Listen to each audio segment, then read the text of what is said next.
Hello, I'm Deirdre Daniel. I'm the president and co-founder of the Morning Sun Center of Hope.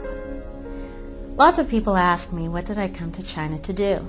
And anybody that talks to me for more than a few minutes knows that I am passionate about what we are doing. But I want to tell you why we do it. This dream began more than 40 years ago when I was a little girl. I was born the seventh of 8 children, and being in a house full of kids and love, I wanted for nothing. When I was 7 years old, I had the chance to go and visit an orphanage for the first time. It was near my home. When I saw that there were kids that lived in a house full of children just like mine, I was disturbed when I found out that they didn't have parents that could love them and care for them and comfort them. I decided then that when I grew up, I wanted a large family too, with some biological children and some adopted children. When I grew up, I did start to have children of my own. My oldest, David, is 17 now, and he's the joy of my life, and he makes me very proud. When David was 5 years old, I gave birth to my second child, a little girl named Caitlin. When Caitlin was 2 months old, she died unexpectedly, a victim of SIDS, sudden infant death syndrome. Our lives changed so much that day. I didn't know if I could ever get beyond it or if I could ever be happy again. But slowly, somehow, we did piece our lives together bit by bit. But all the while thinking that nobody understood the desperation that we'd felt. When Caitlin would have been 7 years old, we went to Cambodia. We went to go volunteer with a charity organization for a week. There we worked with a hospital for the poor and visited people that lived in a slum for AIDS. There we met a woman whose name I will never remember, but her face and her story I will never forget. Her husband had recently died of AIDS. She was HIV positive, she was 28 years old, and she had 7 children under the age of 9. A few weeks before we'd come to visit that day, her baby girl had died. She was HIV positive also, but she didn't die from her illness. She died from the effects of poverty.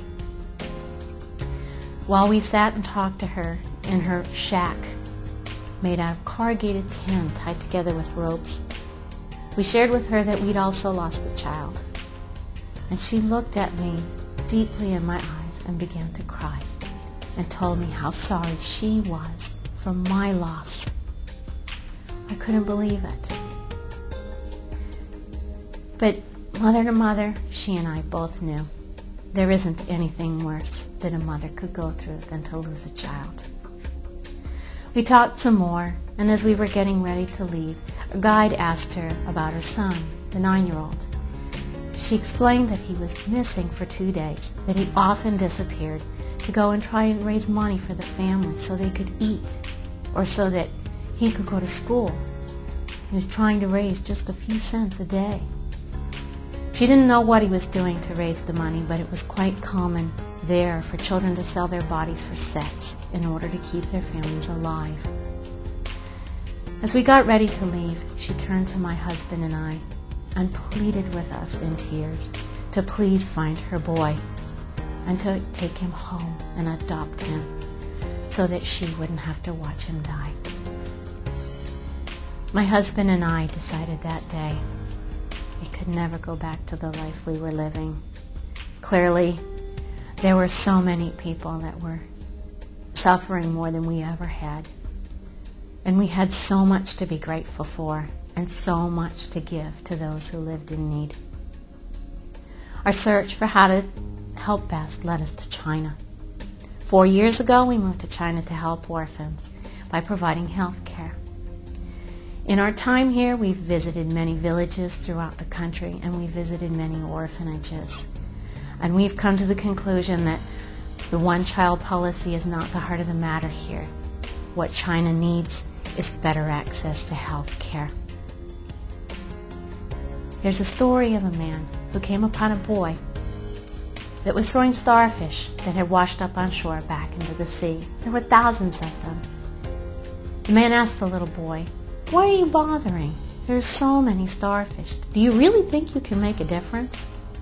And as the boy picked up one starfish and threw it with all his might, successfully getting it out beyond the waves, he said, "I made a difference to that one." I see China's orphan issues much the same as I see the starfish, only I'm not content to throw them back into the water one at a time.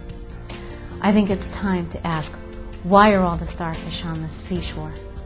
Why are China's orphanages filling up with special needs orphans? China's mothers and China's children need better access to health care, because somewhere out there is a mother who would rather give up her child, hoping that someone will adopt him, than keep him and watch him die. I changed the way that I think, and I've changed the way that I live, and I started the Morning Sun Center of Hope. My family has now changed the way that they live. I am asking you to change the way that you think and join us in making a difference in our world. Thank you.